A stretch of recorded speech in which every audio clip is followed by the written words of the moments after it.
Wonderful. Thank you. So, Professor Suman Bala, with two doctoral degrees in English and comparative literature, she has done her research at Ohio University, USA, University of Edinburgh, Scotland, and University of Western Australia, Perth.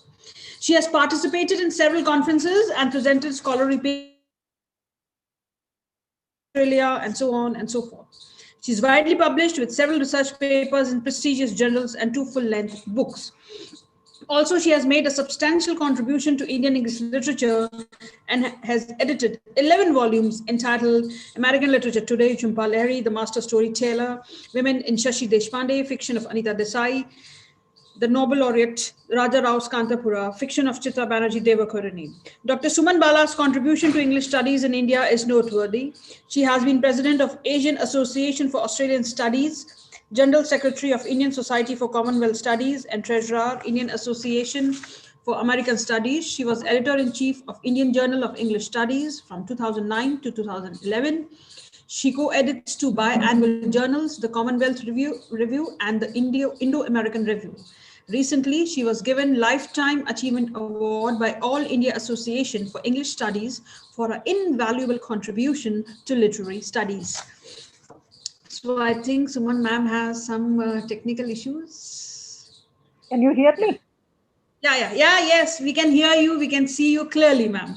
So all Thank you. yours, over to Suman ma'am for her deliberation on English literature in translation. She's delivering the Professor S. N. Joshi, the founder head of RASE Memorial Lecture. Over to you, ma'am.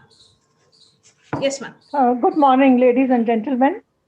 On, ma'am. First of all, I must compliment the organizers for selecting a very relevant theme for the conference. Plurality is unity. In literature, unity or oneness can be achieved through the mode of translation. The concept of the note of the conference aptly states, and I quote, the translation of literary works of a language builds a bridge across cultures, unquote. In fact, the whole world has come closer through translation. I thank Professor Chindalia for inviting me to deliver Professor S.N. Joshi Memorial Lecture at this conference. Professor Joshi, as we all know, was a great scholar who had keen interest in English, French, Arabic, Urdu, and Sanskrit literatures. His scholarship was the true embodiment of multiculturalism, multilingualism, and oneness. Keeping this in mind, I have taken up important works from Indian literature, all translated into English from their respective languages. This, I believe, will be a fitting tribute to the great scholar, Professor S.N. Joshi. Literature is socially constructed. Writers have many a time an intuitive ability to capture and articulate in their work deeper human concerns and yearnings. The pattern of women's lives, their expectations and ideals, their orientation to social reality, and the ideals of womanhood are considerably shaped by the models of womanly conduct set out in stories, legends, and songs. It is precisely in this context, the making of the modern Indian attitudes towards women, that I talk about the works by three writers. The first work is Indulekha, a Malayalam novel written by Chandu Menon. Published in 1889, it was the first major novel in Malayalam language.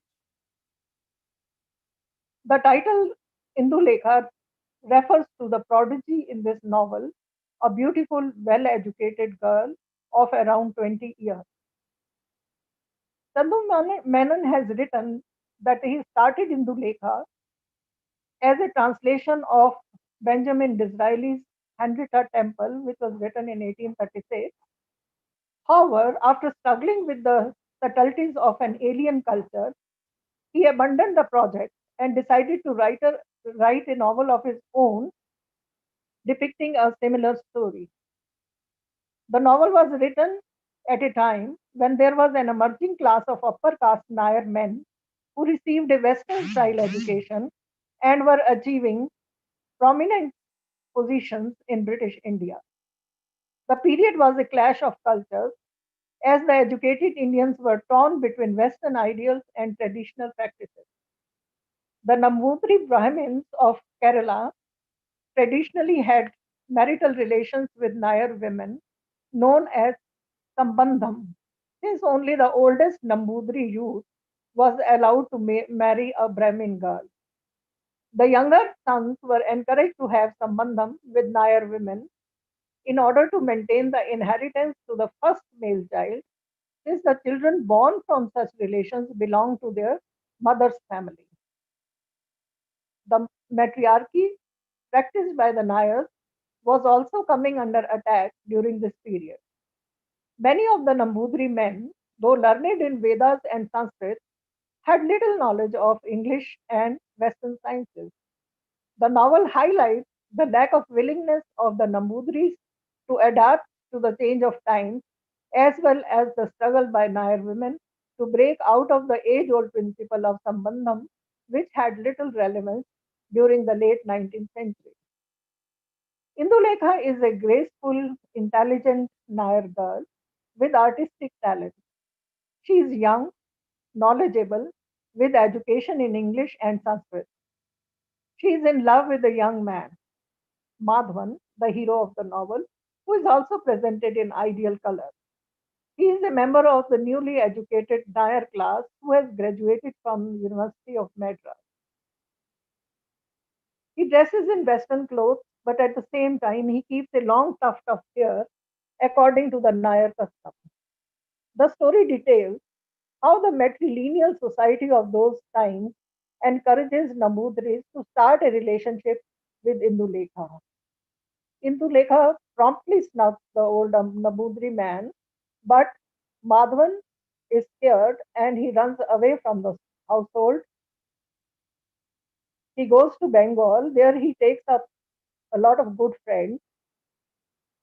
In the end, he arrives back and is united with Indulekha. Then they leave for Madras. The story emphasizes intercaste marriage. The old Nambudri represents the decadence of feudalism and its polygamous practices. Indulekha, the novel's educated heroine, dramatizes the resistance of a progressive Nair woman. She refuses to succumb to the oppression of the Nambudris and marries Madhavan, who also protests against the social events of the period. I come to the second work. This is Umrao Jan Adar, an Urdu novel by Mirza Muhammad Hadi Ruswa. It was first published by Ghulam Munshi and Sons Press, Lucknow in 1899. It was translated into English first by David Matthews in 1996 and then by Khushwant Singh in 2005. It was also translated into English. I'm so sorry. It was also translated into Sanskrit by Shweta Ketu. Over the years, the novel has inspired many films. Many of us have watched the 1981 film Umrao Jan, made by Muzaffar Ali, featuring Rekha, Farooq Sheikh, and Nasiruddin Shah, with immortal songs set to music by Khayyam. And the 2006 film Umrao Jan by J.P. Datta, featuring Aishwarya Rai, Abhishek Bachchan, and Shabana Azmi. I come to the novel. Umrao Jan Ada is considered the first Urdu novel and tells the story of a Lucknow courtesan and poet as recounted by her to the author. This is important because at that time the novel was not a developed form, so it comes as a narrative from the woman. The first two chapters of the novel tell us how the author happened to meet her. The author and his friends often gathered in a room where they recited poetry. When Ruswa recited some of his poems, it was appreciated by Umrao Jan, who lived in the room next to where the friends had gathered. She was then invited to come over and also recite some of her poems. On listening to her couplet, Ruswa and his friend Munshi Ahmed persuade Umrao Jan to share her story with them. Ruswa jots down the whole story in shorthand, and the result is the novel in 15 chapters. These are written in first person as a narrator, as a memoir. The novel is known for its elaborate portrayal of the life and customs of the time, the mid 19th century Lucknow, with great affection and nostalgia for a glorious past which is no more. Umrao Jan was born as Amiran in a modest family in Faizabad. After the criminal Dilawar Khan is released from jail, he decides to take revenge on her father, who had testified against him in court. Dilawar Khan kidnaps Amiran and decides to sell her in Lucknow. She is imprisoned with another girl, Ramdai, and the two are separated when Dilawar Khan takes Amiran to Lucknow. There she is sold for 150 rupees to brothels run by Khanum Khan, Khanum Jan. Khanum renames Amiran as Umrao and makes her learn classical music and dance. Together with another apprentice and Gohar Mirza, the mischievous, illegitimate son of a local Nawab, she is taught to read and write in both Urdu and Persian. As Umrao Jan grows up, she is surrounded by a culture of luxury, music, and poetry. She eventually gains her first client but prefers the impoverished Gohar Mirza, her friend. Umrao Jan attracts the handsome and wealthy Nawab Sultan. The couple fall in love, but fate brings the villainous Dilawar back into her life. After a heated argument, Nawab Sultan shoots Dilawar Khan, who is wounded in the arm.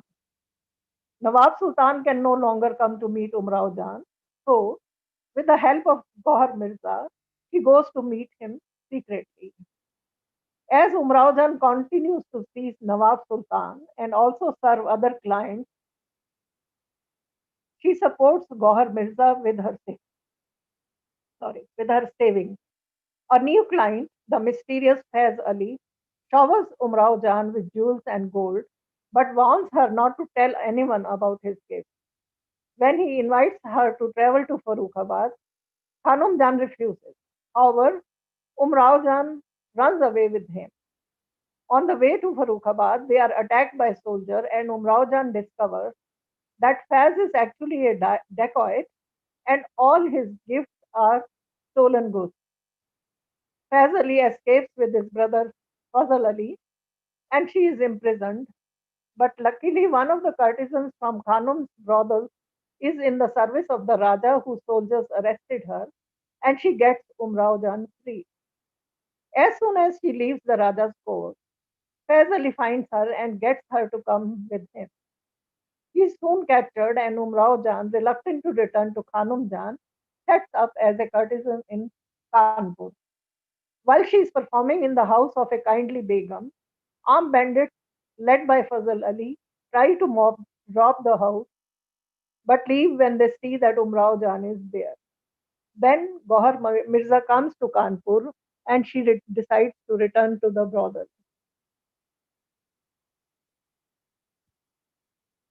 Umrao Jan performs at the court of Wajid Ali Shah and the siege of Lucknow forces her to leave the city. She decides to go to Faizabad, her childhood home. She finds that her father is already dead. She meets her mother and brother but is not accepted by them. Her brother considers her a disgrace and believes she would be better off dead. Devastated, Umrao Jan returns to Lucknow now that the mutiny is over. She meets the Begum from Kanpur again in Lucknow and discovers that she is actually Ramdei. By a strange twist of fate, Ramdei was sold to the mother of Nawab Sultan and the two are now married. Another ghost of Umrao Jan's past is put to rest when Dilawar Khan is arrested and hanged for robbery. With her earnings and the gold that Fazal Ali gave her, She is able to live comfortably and eventually retires from her life as a courtesan. I now come to the last writer in this talk, Premchand. He was one of the greatest Hindi and Urdu writers in India. His work has the same historic significance for India as that of Dickens for England, Balzac for France, and Tolstoy and Maxim Gorky in Russia. His original name was Dhanpat Rai, but he came to be better known by the name Munshi Premchand. At a time when the world is constantly discussing women's rights, issues, and the idea of freedom, Premchand's writings are more than relevant. Sure, things have improved since Premchand's time when women were not allowed to have a say and experience the freedom that they have today. However, even in those times, his female characters were brave enough. Here I take up two strong female characters in his stories. The first one is Gangi in Thakur Ka Kuan. She, she is one of the most famous characters of Premchand's work.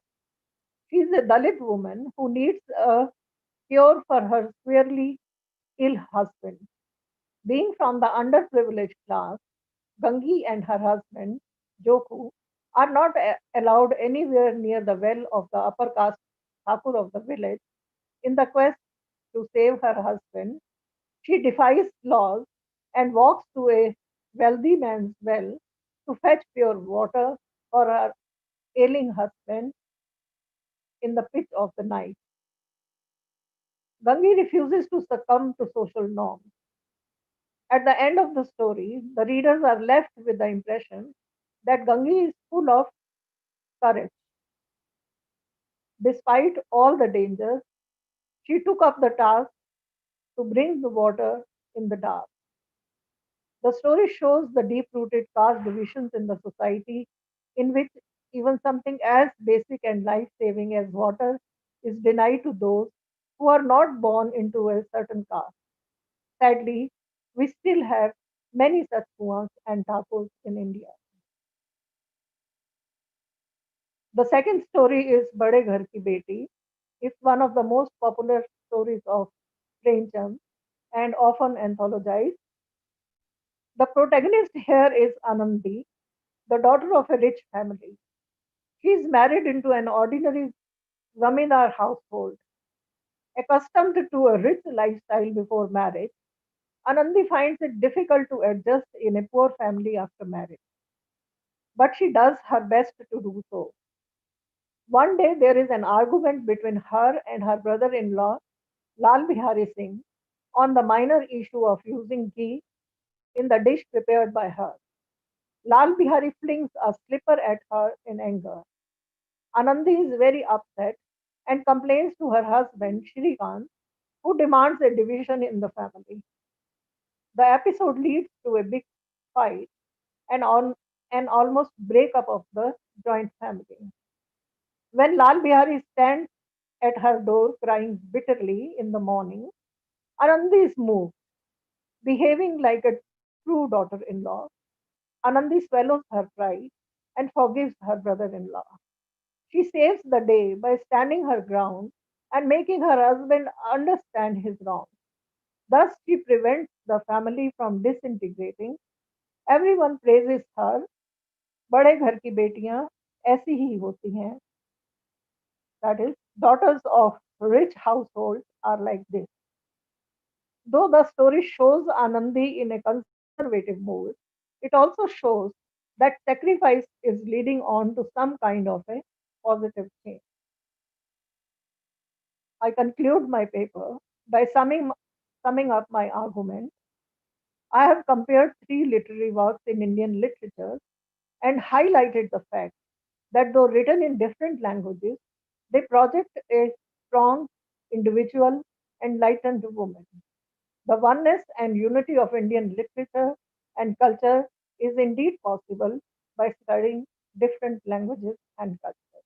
Thank you.